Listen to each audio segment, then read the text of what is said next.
Welcome to Faith Across Borders. I'm your host, Graham Joseph Hill.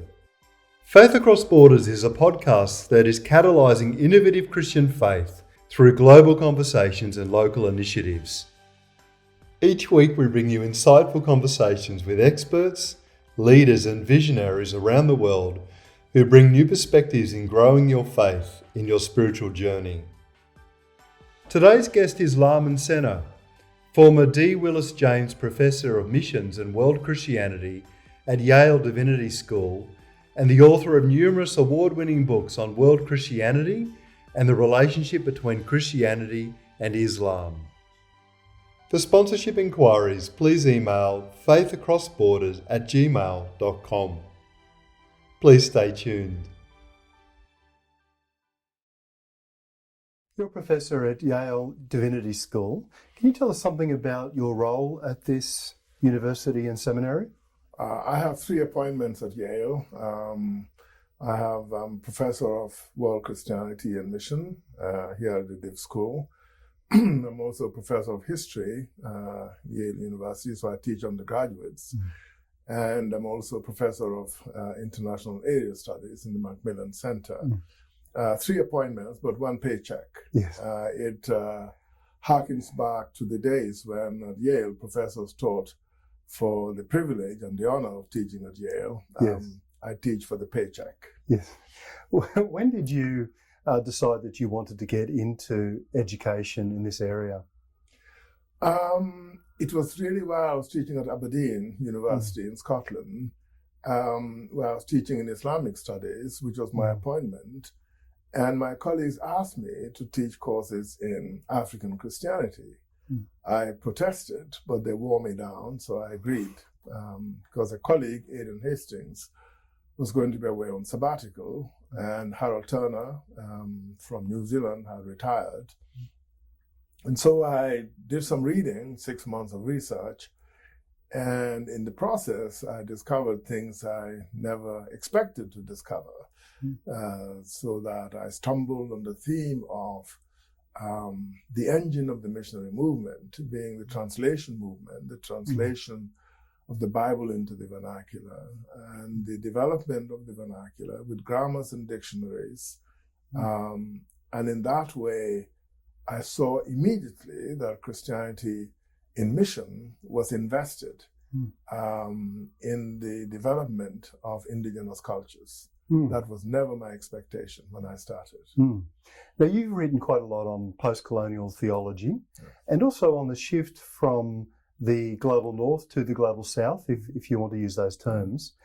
Can you tell us something about what post-colonial thought and theology is, and also what is the shift that has happened to the majority world today? Well, post-colonial in my language means the era, the period following the end of colonial rule.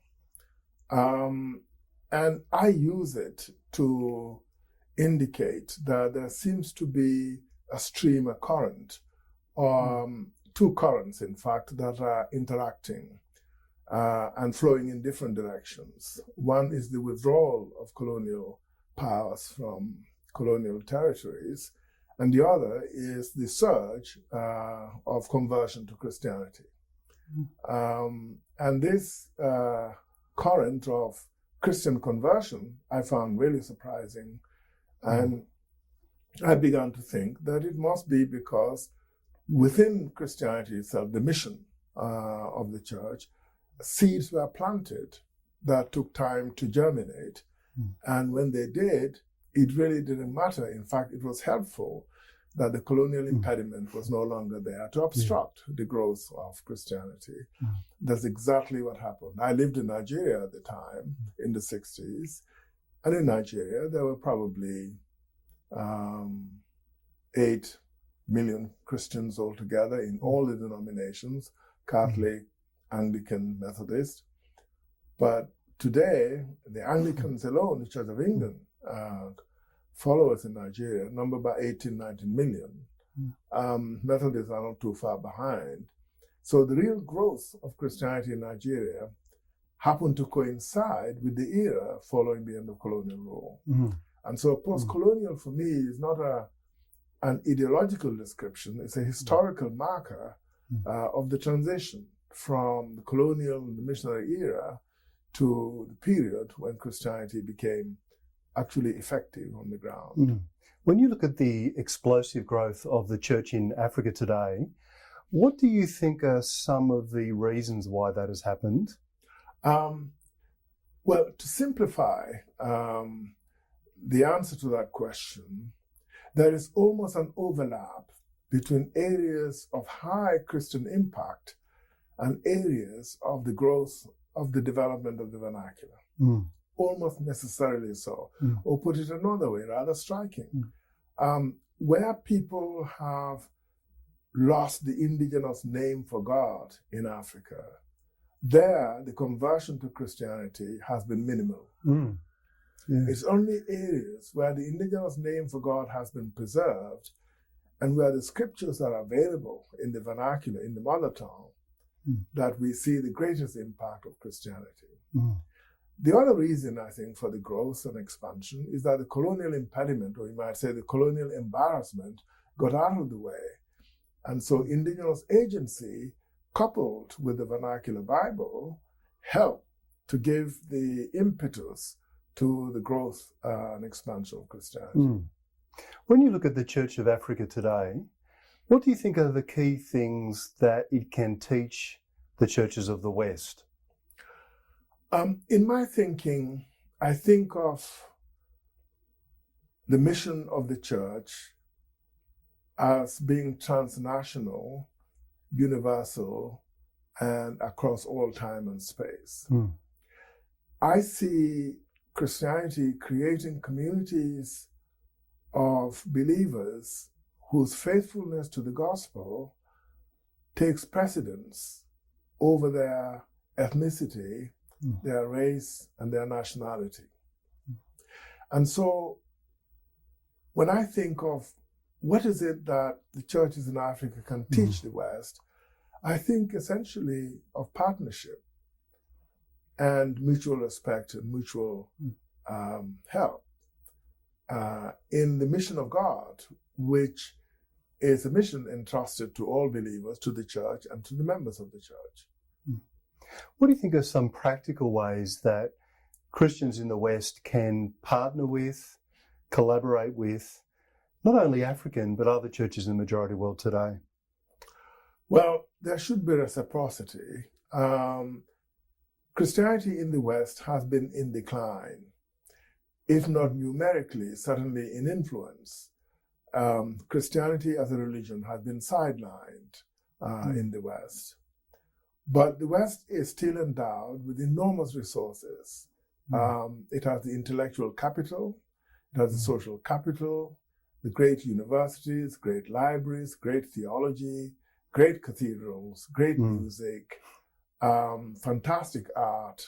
I just came from London, where I went to the National Gallery, and it's really fascinating to track, with the help of a professor from King's College London, the Christian theme that runs through Western art.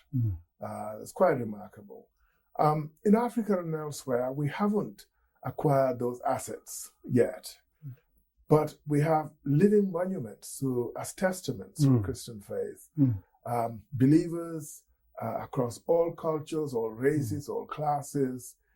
And it seems to me that the momentum, the surge, the energy, the impetus of confidence in the gospel, which the West seems to lack, but which has been very evident in the third world, what you call the majority world, that this impetus could actually help the West to recover theistic faith and to adjust its rather painful compact with secularism, in which Western theology and Western Christianity became co-opted into Western cultural prevailing norms, and ending with the cultural captivity of the gospel. And maybe this partnership can help the West recover this ancient heritage that has meant so much to the rest of the world. When you see parts of the majority world getting wealthier, and many young people in parts of the majority world becoming part of a global society. Do you think that secularism will offer real challenges for the churches of the global south as well in the future? Secularism, we should understand, is a neutral value. It doesn't come itself loaded with norms and prescriptions about how to live one's life. What are the values worth living for? How do we take care of one another? We should remember that the United States, when it started out as a young republic, setting up an experiment in democracy, reflected on the legacy of the Greeks, of the philosophers. And Jefferson wrote very clearly that the philosophers had much to offer us, but there was something more that should make America a success that philosophy and Western secular tradition could not provide. And that really has to do with faith and confidence in God's mind for life and for our position as partners, co-workers with God in taking care of one another. And it seems to me, therefore, that secularism comes begging for faith in something bigger and better than just acquiring money. Because that only means that those who have money can take care of themselves, but taking care of yourself in a society that is in shambles or in disarray ultimately is self-defeating. And this is why faith is so critical, even to secular values. One of the big challenges for the church today is how it relates to other religions. Yes. And there's been a lot of press, of course, about Islam. How do you think that the churches of the majority world are relating to Islam today? What are some lessons that we might be able to learn from them in those relationships? What do you see happening? Well, my view is that the challenge of interfaith relations is fundamentally a theological challenge. What kind of God do we believe in? Is it a God of mercy, a God of love? For Christians, it's a God who is involved in a historical breakthrough of reconciliation, a God who saves, who redeems, who reconciles, who forgives. And to pursue the mission of this God requires Christians to be in faithful and positive engagement with Muslims across the interfaith divide. In Africa, relations between Muslims and Christians going back over 100 years have been actually very important for both sides, for both Muslims and Christians. Most Muslim leaders in modern Africa were educated in Christian schools, even when they had the option of government schools. Muslim parents opted to send their children to Christian schools. In many places in Africa, families are interfaith. They're both Muslims and Christians living together within the same family. I think the political challenge for Islam is how to be religious without demanding a role for government or the state in promoting and advancing religious claims. So the role of persuasion, what we would call the role of civil society, the Islamization or the Christianization of society should not be a department of the government or an office of the state, but should really be an outflow of the faithful witness of believers, both Muslim and Christian. And this will avoid then the danger of the Islamization of the state and the production of a radical ideology of hatred, of intolerance, and of mistrust. There's been a lot written recently about the mission of the church and what it might mean to be missional in Western settings. I'm really interested in what the churches of the majority world, the churches of Africa, can help us understand about what is the mission of the church and how does the church pursue that mission. Do you have any thoughts about that? Well, in my view, the mission of the church is to bear witness to Christ. And in bearing witness to Christ, to deal with the challenges we face in alternative forms of identity that are quite destructive because they are divisive, including sometimes religious identities. But the mission of Christ is to overcome these divisions and to bring healing and hope, generosity and honor to the God who Christians know through Christ. And I think that religious core is absolutely fundamental to the identity and the credibility of the church as a divine institution.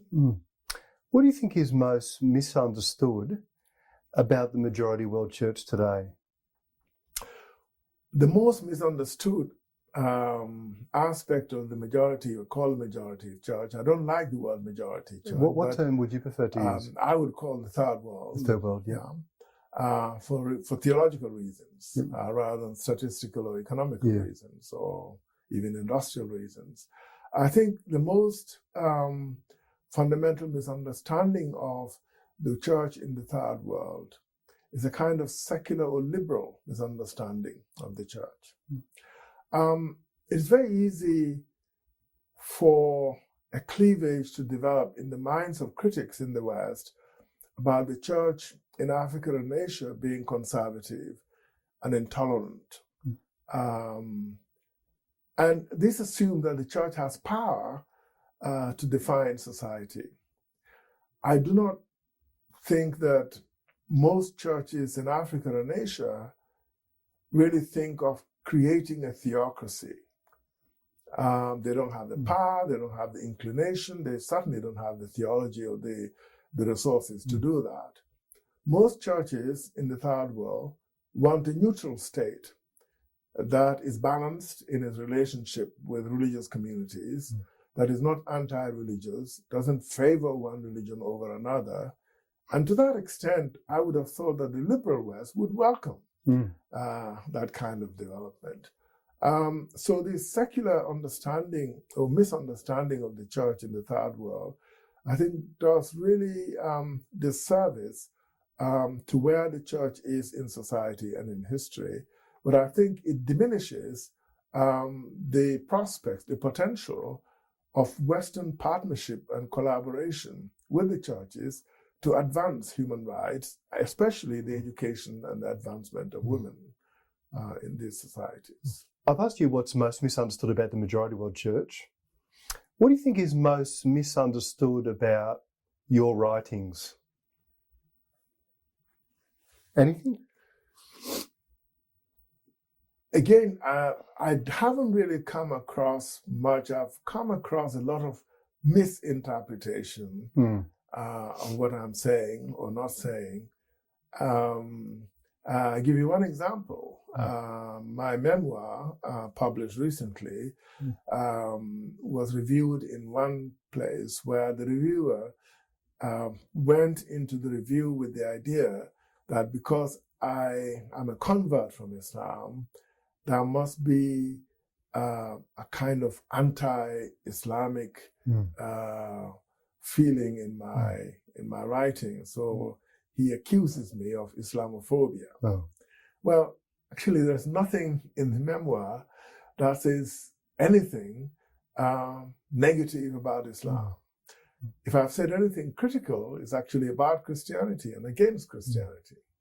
And secondly, many of my Muslim friends actually welcome my memoir as a statement of the understanding of religion that they deeply covet for Islam themselves. And so that's one example. Yeah. It's as if people have not read my book, they just make an assumption that I would be coming at it from an angle that they would like to criticize. So they need a foil, they need an object to attack for their own purposes. So that doesn't really worry me too much. But I do think that one area of difficulty for Western readers for my work on mission and translation, the Bible and culture, gospel and culture, is the Western reluctance to abandon culture as a normative criterion of truth of the gospel, which is founded on the idea that the more advanced we are, the more money we have, the wealthier we are, the more lavish a wardrobe we have, the more educated we are, the more we can grasp the mind of God. Mm. And therefore, the closer we are to what God wants. But the poorer you are, the less you have in the world, the less educated you are, the less you have access to the mind of God. This is the cultural divide. Yes. That culture for the West is the key to faithful Christian life. And since the churches in Africa and Asia have less of that than the West, they must be less privileged. They must be they must be more disadvantaged vis-a-vis access to the mind of God. And my writings are actually a challenge to that understanding of the gospel. Because I say if that was the case, Jesus died at a very early age, so he didn't have longevity. I don't think he lived in a culture of silent plumbing, of electricity, of the internet, of paved roads, of vehicles and transportation systems that are the envy of the world. He never lived in that kind of world, nor did the prophets of the Old Testament. And by the way, for the secular West, they should remind themselves that neither did Plato, nor Aristotle, nor Socrates lived in that kind of society. But we do not abandon, we do not overthrow their teachings on the basis that they were not modernized, they were not educated, they didn't have good sanitation, they didn't have good electricity, and so on and so on. But I think the cultural captivity of the gospel in the West is a serious problem for Christianity. Is there anything else that you wanted to say to us today? I think the encounter with radical Islam, for me, with extremist violence in the Muslim world, is a reminder, a wake-up call to the West, that the theological underpinning of the value system of the world remains underexplored and underappreciated by a secular West. And we ignore this problem, this challenge, at our peril. And I do a lot of work trying to interpret the mind of the Muslim world to the West and vice versa. But I must say that in recent years, I've become a little concerned, a little jostled by the lack of urgency, the sense of urgency in the West about the religious nature of the challenge we face. We think in the West that we can meet the challenge of Islam, of radical Islam, that is, with economic measures, with military measures, with political alliances. But I'm not convinced that that will actually solve the problem or meet the challenge we face. And how would you suggest that Christian leaders today become more informed about these challenges and a preferred constructive response? The best way to understand the Muslim mind, in my view, is to be absolutely certain and clear about the core values of the gospel, the core values of the West. Respect for life, respect for women, equal education for boys and girls, care for the orphan, for the sick, for the outcast, for the stranger. These ideas of civic righteousness, which are grounded in civil society, not in government initiatives, these values are key to who we are as a people. And they also remain our values even if people disagree. We have a lot to contribute to the world. We have a lot to share with the Muslims. but they will respect us only if we respect ourselves. Mm. I give you one example. There's been a lot of criticism of the attempt by some Christian institutions to give space to Muslims to make the call to the prayer. Now, Muslims, for their part, say, we have not asked for that concession from the Christians because we cannot reciprocate. We cannot ask you, Christians, to come to the mosque and for you to make your appeal for worship from our mosques. We cannot reciprocate. We cannot give you that privilege. So why give us something we don't want, we never asked you for, in order for you to demonstrate that you're really on our side? We don't doubt that you're on our side, but you don't have to give up who you are in order to be our friends. Why? Well, because we are afraid, Muslims are speaking or thinking, we're afraid that down the line, you will ask us Muslims to give up something that is dear to us, that is particular to us, in the interest of interfaith relationship. And that's a kind of false solidarity, and we don't want that. Lamin Sanneh, thank you for joining us. Thank you for joining us on today's episode of Faith Across Borders. If you want to stay connected with us and receive updates on future episodes, be sure to subscribe to our podcast on Apple Music and Spotify. You can also follow us on social media at Faith Across Borders to join the conversation and share your thoughts. Stay tuned for more engaging discussions and enlightening episodes.